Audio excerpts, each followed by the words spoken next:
Yang pertama, pilih punya rumah dulu atau nikah dulu? Nikah dulu. Oke, pilih pernikahan mewah tapi ngutang atau sederhana tapi tanpa ngutang? Sederhana tanpa ngutang. Pilih kaya tapi nggak punya banyak waktu atau nggak kaya tapi punya banyak waktu? Kaya nggak punya banyak waktu. Oke, lebih pilih nikah dulu atau mapan dulu?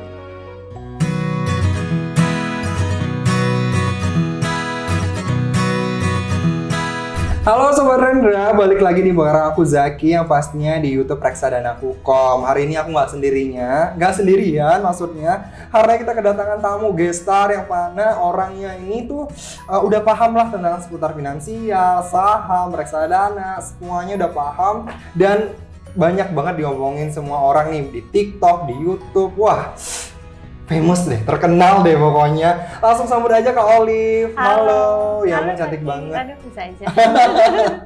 Tapi aku mau nanya dulu nih Kak Olive, gimana kabarnya deh? Sedikit batuk, tapi nggak apa-apa. Nggak apa-apa, wah luar biasa. Aku apresiasi lo udah mau mampir di YouTube Reksadanaku.com lo, walaupun batuk ya. Tapi Kak Olive, aku mau nanya dulu nih Kak Olive, kenapa sih kan sering banget nih kayak seliweran di FYP aku, terus juga seliweran di YouTube. Awal mulanya tuh terjun ke finansial tuh gimana tuh?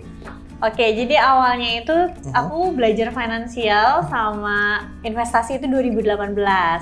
Triggernya adalah ketika aku lagi hamil anak kedua, biasa ibu-ibu melo ya kan, mikirin dana pendidikan anak. Gimana nih anaknya udah mau 2 nih, kekejar nggak nih? Dulu soalnya suami masih single income. Single income tuh maksudnya suami yang kerja, aku belum.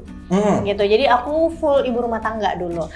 Gitu, jadi kalau kerja ya kan ketaker ya, setiap tahun kenaikan gajinya berapa persen, dana pendidikan tuh naiknya berapa persen, itu sih awalnya. Wow, dari situ ke trigger langsung, waduh ini nggak bisa nih. Betul. Nggak bisa. Harus cari jalan. Harus cari jalan. Nggak mungkin pelihara tuyul. Nah, mau pelihara tuyul juga susah ya zaman sekarang ya. Ternyata jalannya adalah investasi dan pengaturan keuangan. Waduh. Kak Olive nih aku mau nanya lagi nih, kenapa dari sekian banyak, mungkin aku mau ke bisnis aja deh, aku mau kesini aja deh, aku atau kayak mostly kayak cewek nih ya, aku mau bikin butik atau mau bikin clothing brand deh, kenapa kamu milih investasi? Oke, jadi kan kalau dulu itu pertama karena aku ibu rumah tangga. Kalau misalnya buka bisnis yang langsung terlalu gede, katakanlah butik, butuh modal kan, butuh kapital. Nah, waktu itu aku itu baru abis, itu kan 2018. Means aku baru beli rumah sama suami, jadi masih ada KPR tuh suamiku. Jadi kayaknya kalau bikin bisnis nggak bisa gitu kan. Jadi ya harus pinter-pinter ngatur dari gajinya suami, terus juga sisa dari gaji suami ini dulu kita investasinya masih kecil, 10% dari penghasilan suami aja gitu. Dari 10%-nya ini bisa dikelolanya seperti apa. Nah, makanya dipilihlah investasi gitu. Wow, keren banget sih, ibu loh, seorang ibu baru KPR, terus juga baru lahirin juga ya waktu itu ya. Baru melahirkan anak kedua, udah mikirnya investasi. Tapi Kak Olive, aku mau nanya deh, sekarang kan banyak banget nih kayak orang-orang bingung nih, kayak khususnya umur 25-an atau 30-an kayak, aduh mau nikah nih, tapi mapan dulu atau nikah dulu. Karena topik kita hari ini itu nih Mbak Olive. Seperti apa sih mapan dari segi pandangan Mbak Olive deh? Aku mau tahu. Kalau menurut aku mapan itu adalah ketika kita sudah bisa memenuhi sandang pangan papan. Tapi balik lagi ya, papan itu menurutku beda sama zaman dulu. Kalau zaman dulu tuh anak tuh dituntut sama orang tuanya sebelum nikah harus punya rumah dulu ya. Kalau zaman sekarang jangan underestimate orang-orang yang tidak punya rumah. Karena bisa jadi portofolionya isinya MM-an. Iya kan? Bener. Karena mereka-mereka yang aku melihat gitu ya, eranya sekarang itu ya milenial sama Gen Z, mereka-mereka yang nggak punya rumah, even misalnya masih sewa atau kontrak, belum tentu loh mereka nggak punya duit. Karena mereka yang udah tahu caranya muterin duit menghasilkan duit lagi, mereka akan lebih prefer, ya gue sewa aja. Bener. Ibarat misalnya beli rumah, kalau beli rumah harganya misalnya sekian, kalau sewa itu yieldnya paling cuma berapa gitu kan, ya mending sewa dulu nanti kalau misalnya uangnya udah bertambah banyak, baru misalnya beli rumah gitu. Jadi papan ini zaman dulu sama zaman sekarang nggak bisa disamain gitu. Yang penting ada tempat tinggal lah gitu kan. Selanjutnya adalah mapan menurut aku adalah mereka-mereka yang sudah punya dana darurat. Terus juga kalau di Maslow hierarchy itu udah mikirinnya bukan hanya physiology needs yang di bagian bawah, tapi udah naik tingkat, yaitu safety. Safety itu ya berarti mereka udah punya asuransi kesehatan. Terus juga mereka udah investasi, mikirin masa depan, dan kalau bisa nggak ada utang konsumtif. Itu mapan menurut aku. Wow, itu sih yang paling kaya, tidak ada utang konsumtif. Kalau KPR beda ya. KPR beda ya, beda. Kalau di garis bawahi. itu bener sih kalau misalnya kalau misalnya utang tapi konsumtif ya buat apa gitu loh kan. Tapi menarik sih Mbak. Kalau misalnya kita balik lagi nih sebelum Mbak Olive married nih. Waktu dulu sempat mikir nggak sih, mapan dulu atau nikah dulu ya? Jadi sebenarnya sebelum aku married aku kan udah kerja. Dulu tuh aku kerjanya syuting gitu, FTV. Bukan jadi peran utama, yang penting ada duit, penghasilan tiap bulan. Betul, buat bayar kuliah dan juga menyambung hidup ya. Nah, kalau suamiku kebetulan dia udah kerja duluan nih. Jadi pas aku mau nikah ya, karena kami sama-sama udah punya penghasilan, jadi kami anggap ya kami cocok aja untuk nikah. Walaupun suami tetap bilang nanti pas nikah jadi ibu rumah tangga ya gitu. Jadi income-nya dia aja gitu. Kenapa aku mau? Karena walaupun dia nggak pernah ngasih tahu berapa besar income-nya, tapi aku bisa memperkirakan lah, karena dia kan kerjanya di perusahaan apa, multinational company.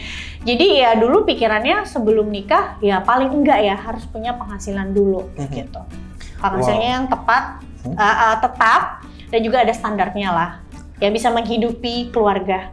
Aduh, bener sih itu sih. Yang penting udah punya penghasilan, terus juga ya adalah pendapatan sebulan untuk kehidupan sebulan ke depan kayak gimana tuh, tahu nih alurnya segala macam. Jadi ya mesti ditelusurin juga ya Kak Olive ya. Tapi menarik lagi nih ngomong-ngomong soal standar nih. Standar mapan tuh sebenarnya seperti apa sih Kak? Apakah beda-beda atau kayak gimana tuh? Tentunya standar mapan itu beda-beda ya, tergantung kita dibesarkan di budaya apa, di lingkungan seperti apa gitu ya. Mungkin ada orang yang ngerasa mapan itu kalau udah punya rumah dulu, ada orang yang mapan itu kalau misalnya gue udah punya gaji sebulan 100 juta ya nggak masalah juga. Tapi balik lagi kalau mapan menurut definisi aku adalah seperti yang tadi aku jabarkan di awal. Oke, menarik lagi nih Mbak Olive. Kalau misalnya ada yang milih, aduh aku mapan dulu deh, nikahnya nanti aja. Itu kayak dia tuh harus punya target sendiri nggak sih Kak Olive, kayak aduh mapannya harus di umur segini nih harus mapan nih, atau kayak gimana tuh? Aku lebih cenderung setuju sama mereka-mereka yang lebih baik mereka mapan dulu sebelum menikah ya. Mapan di sini adalah ya balik lagi tadi, nggak mesti punya rumah dulu loh teman-teman, karena kita tahu ya harga rumah itu sekarang mahal. Iya, yang penting kamu udah bisa kasih makan diri kamu sendiri dan juga calon keluarga kamu nanti. Makanya kamu harus rencanain nih mau punya anaknya berapa. Gitu ya kan, udah punya dana darurat, nggak punya hutang konsumtif. Kalaupun kalian jadi sandwich generation, kalian harus pastiin pendapatan kalian itu bisa menghidupi keluarga yang di atas kalian, beserta juga anak dan istri kalian. Kayak gitu, ya dong. Pasti dong, harus dong. Jadi ada nggak orang yang misalnya dari awal nikahnya dari nol banget ya? Ada aja, bisa aja sukses. Tapi menurutku sebaiknya kita perhatikan dari sisi finansial dulu sebelum kita melanjutkan ke jenjang yang lebih serius gitu. Dibanding nanti kayak udah terlanjur nikah, ternyata wah banyak nih hal-hal yang kurang enakin satu sama lain, akhirnya harus berpisah gitu dari sisi finansial ya gitu. Itu sih yang harus diperhatiin dan harus jadi pertimbangan besar untuk kamu nih Sobat Rendah yang belum nikah nih ya. Itu finansial itu menjadi patokan utamanya nih, mau kayak gimana ke depannya segala macam itu harus di-prepare. Apalagi kalau misalnya mau punya anak segala macam tuh harus di-prepare banget nih Sobat Rendah. Itu yang aku dapat dari Kak Olive tuh. Tapi Kak Olive, aku mau nanya lagi nih, kan setiap orang tuh kan ada mapannya masing-masing tadi ya. Apa aja sebenarnya yang harus disetiapkan sebelum orang memutuskan kayak aduh nikah nih, kan nikah nih suatu hal yang besar banget nih. Apa aja sih yang mesti dipersiapkan? Ya selain punya income, balik lagi income-nya itu mau sendiri, mau di-handle sendiri nih sama pasangannya aja atau berdua. Join gitu ya? Iya, atau abis itu ngobrolin ya, kira-kira nanti udah punya rencana nih mau nikah, after nikahnya mau gimana? Ya kan, apakah kalau misalnya dua-duanya menikah, dua-duanya punya penghasilan itu, dua-duanya berkontribusi dengan anggaran keuangan keluarga, atau uangku. Ya itu harus diomongin gitu ya di depan. Yang ketiga ya declare masalah penghasilan dan juga pengeluaran, tanggungan dan juga hutang. Gitu. Itu harus dijelaskan secara perinci ya kalau gitu ya. Satu persatu, misalnya kayak penghasilan kamu berapa, terus juga mau join income atau enggak. Tapi kalau misalnya terkait dana pendidikan dan segala macam itu bisa sama-sama atau itu urusan rumah tangga masing-masing, mau diomongin kayak gimana? Jadi sebenarnya kalau mau lebih baik lagi, memang better omongin nih di depan sebelum nikah, kira-kira mau punya anak berapa, kira-kira nanti anaknya siapin dana pendidikannya seperti apa, apakah salah satu orang aja yang berkontribusi atau dua-duanya nih ikut patungan. Tapi kalau misalnya udah terlanjur menikah pun ya nggak apa-apa kok ngomongin dana pendidikan ketika sudah menikah. Kayak aku contohnya 2018, aku nikah 2015-2018 kami baru aware dengan dana pendidikan anak, yang nggak apa-apa juga. Yang penting yang basicnya itu terpenuhi dulu. Kayak tadi punya income, punya dana darurat, punya asuransi kesehatan, dan jangan ada hutang berbunga atau konsumtif, sorry. Bener sih, aku setuju sih. Tapi Kak, sebelum kita balik lagi nih, flashback lagi nih ke masa lalu pas sebelum masih bucin-bucinnya nih, masih pacar-pacarannya nih sama pasangan. Tapi Kak Olive dulu sempat berpikiran nikah tuh kayak milih kayak kan lagi ngetren nih Kak Olive sekarang kayak rekening bareng-bareng nih. Kak Olive dulu kayak gimana tuh? Kalau aku dulu masing-masing sih rekeningnya, ya.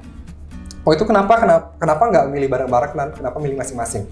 Waktu itu karena aku waktu nikah 2015 belum belajar personal finance juga sebenarnya. Jadi belum ada keterbukaan itu untuk kayak yuk kita join yuk rekeningnya gitu sama-sama. Kayaknya waktu itu nggak kepikiran aja gitu. Nggak ada alasannya sih, lebih kayak nggak kepikiran. Cuma kalau aku kan karena aku dulu kerja gitu ya, syuting, FTV dan lain-lain, dia tahu income aku berapa. Kalau aku nggak pernah nanya income dia juga nggak pernah kasih tahu. Tapi aku bisa kira-kira lah. Menarik nih Kak. Kalau misalnya nih orang mau join bareng nih, apa aja sih yang harus dipersiapin untuk Sobat Renda semuanya? Ini sebelum nikah ya? Sebelum nikah. Sebenarnya nggak apa-apa juga sih kalau misalnya mau join bareng, kan kadang ada ya pasangan yang mereka sebelum nikah mereka udah nabung duluan buat biaya pernikahan atau buat beli rumah gitu ya. Nggak masalah asal kalian harus tahu ada konsekuensinya. Kalau misalnya hubungan ini tidak berjalan semestinya, dalam artian kalian mungkin sebelumnya udah rencana ini mau ke arah yang serius, tapi di tengah jalan kita nggak pernah ada yang tahu. Tiba-tiba pisah. Nah, kalian harus persiapin nih the worst case-nya. Kalau misalnya nanti kejadian, apa yang akan kalian lakukan? Jadi di depan harus jelas tuh kalau join income misalnya, ya udah bikin rekeningnya bersama, berarti dua-duanya pegang kartu ATM. Dua-duanya misalnya bisa akses rekening tersebut. Jadi jangan dipercayain ke satu nama aja. Kayak gitu. Jadi tuh mesti pikirin nih worst in case-nya apa nih kalau misalnya kita nggak pernah tahu tadi. Iya betul. Ya kayak gimana Kak, atau ada pasangannya satu kemana, terus pergi menghilang, ya kan kita takut ya.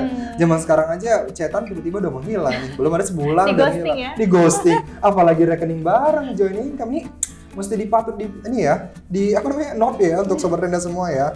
Tapi Kak, kalau misalnya ada nih yang memilih nikah dulu nih dan berpikiran kalau bersusah dari nol, kira-kira nih mungkin nggak sih Kak?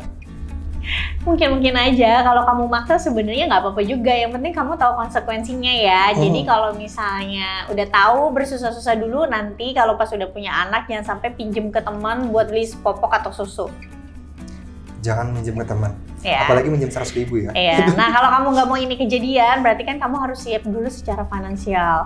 Kalau misalnya dirasa, aduh kalau income-nya dari satu orang aja kayaknya nggak cukup untuk membangun keluarga, ya apa jalan keluarnya? Apakah si pasangannya juga ikut bekerja gitu ya? Misalnya laki-lakinya tadinya bekerja, tapi kalau bangun keluarga kayaknya nggak cukup income-nya untuk satu keluarga. Ya udah berarti istrinya bisa melakukan apa nih calon istrinya?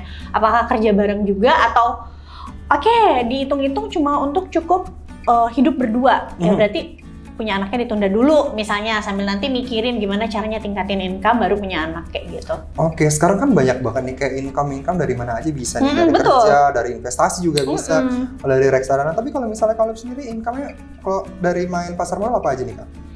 Aku sebenarnya kalau dari pasar modal itu lebih untuk aku gulung, jadi nggak aku pakai untuk keperluan aku saat ini. Karena memang itu ada tujuannya masing-masing. Yang satu untuk dana pendidikan, yang lainnya untuk dana pensiun. Jadi kalau untuk kebutuhan sehari-hari aku lebih mengandalkan aktif income aku. Aktif income kamu ya. Tapi kalau misalnya dari Kak Olive nih, reksadana untuk biasanya jangka panjang, jangka pendek atau kayak gimana? Ada, jangka menengah sama jangka panjang. Nah, dua-duanya itu untuk kebutuhan dana pendidikan anakku yang nomor 2. Wah, nomor 2 ya, udah dipersiapkan. Itu dipersiapkan jauh-jauh sebelum dia lahir kah atau sesudah? Kalau yang kakaknya dari sebelum, kalau kakaknya itu aku siapin dari dia 2018, itu berarti dia umur 2 tahun. Wow. Kalau yang adiknya, tadinya aku udah sempat siapin juga di saham, tapi sekarang aku alihkan ke reksadana saham. Karena aku sebenarnya jujur aja, bukan karena aku nggak percaya sama, tapi aku mau lihat returnnya gimana sih dalam jangka panjang gitu. Ibarat kan gini, aku tuh kan sering banget kasih edukasi terkait bermacam-macam instrumen investasi. Loh, akunya juga harus contohin dong. Kalau akunya juga tidak mempraktekkan itu, gimana orang bisa proven gitu kan ya, atau bisa percaya gitu. That's why aku dari reksadana saham yang untuk kuliah anakku yang nomor 2 itu udah dari 10 bulan lalu. Berarti udah jalan 10 bulan. 10 bulan. Nih, yang reksadana pendapatan tetap itu udah jalan sekitar dari awal tahun lah gitu.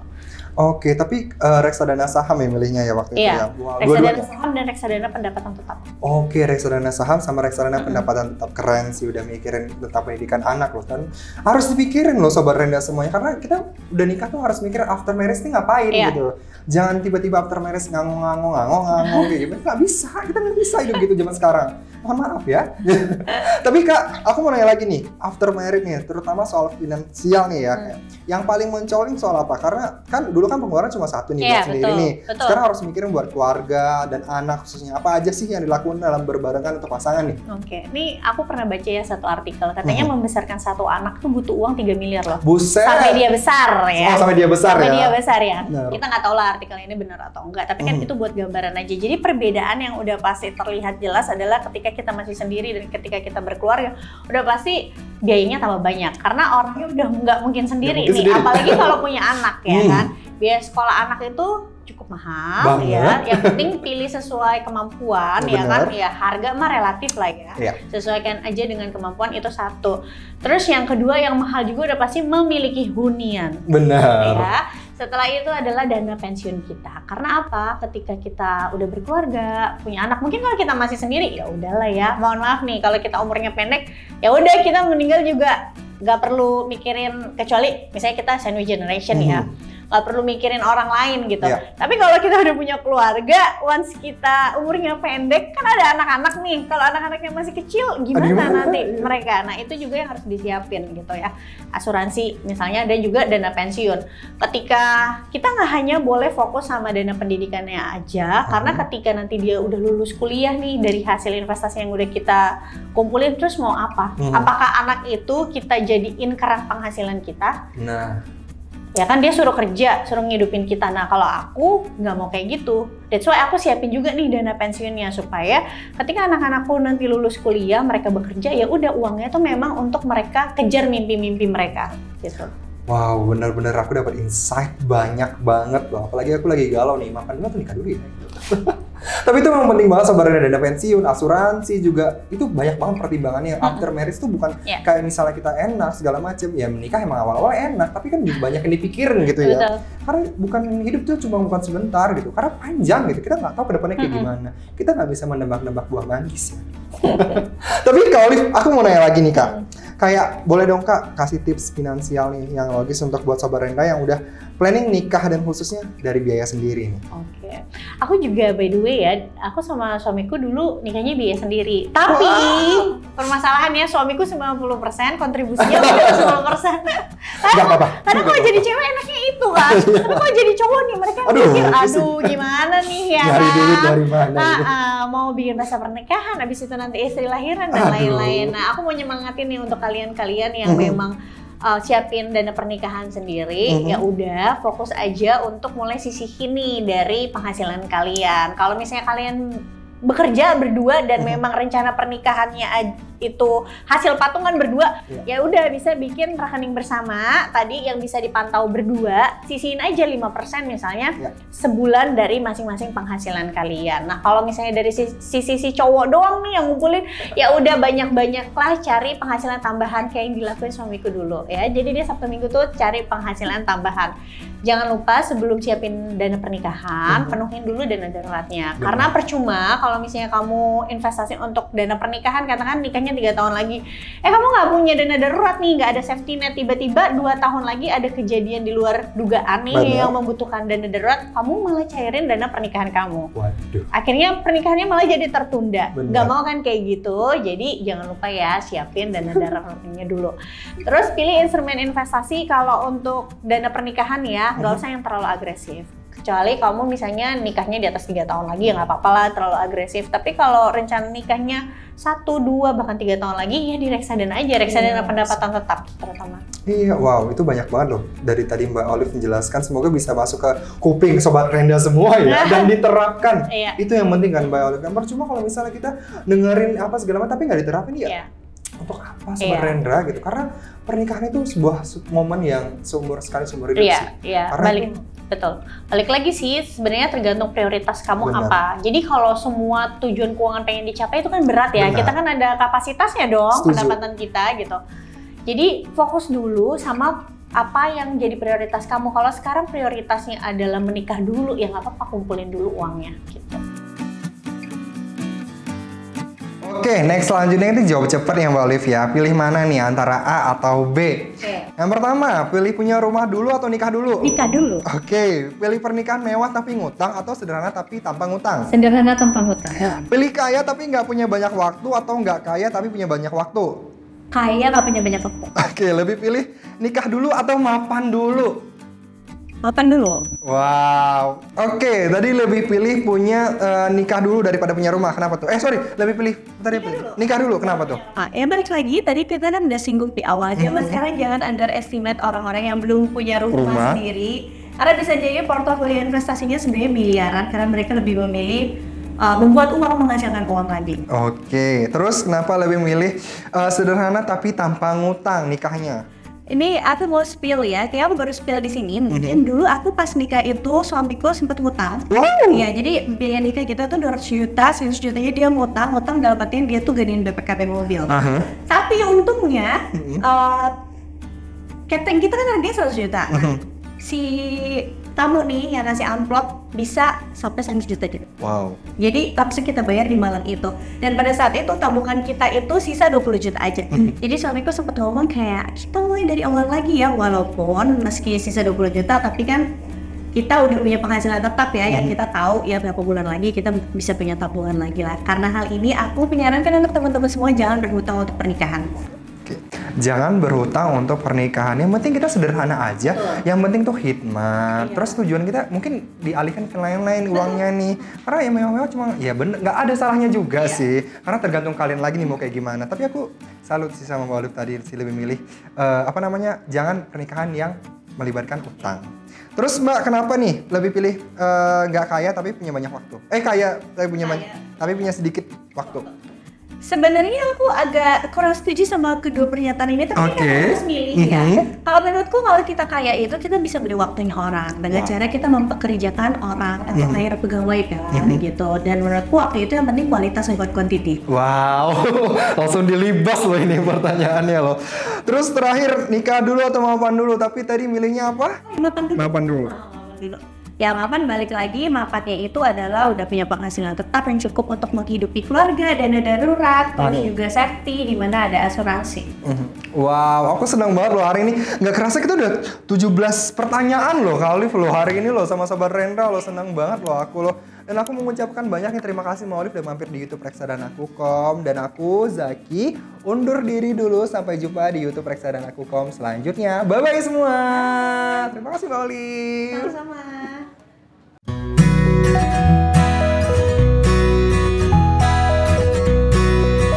Nah Sobat Rendra, seru banget kan topik barusan yang kita bahas? Jangan lupa untuk subscribe YouTube Reksadanaku.com dan tonton video di samping ini ya.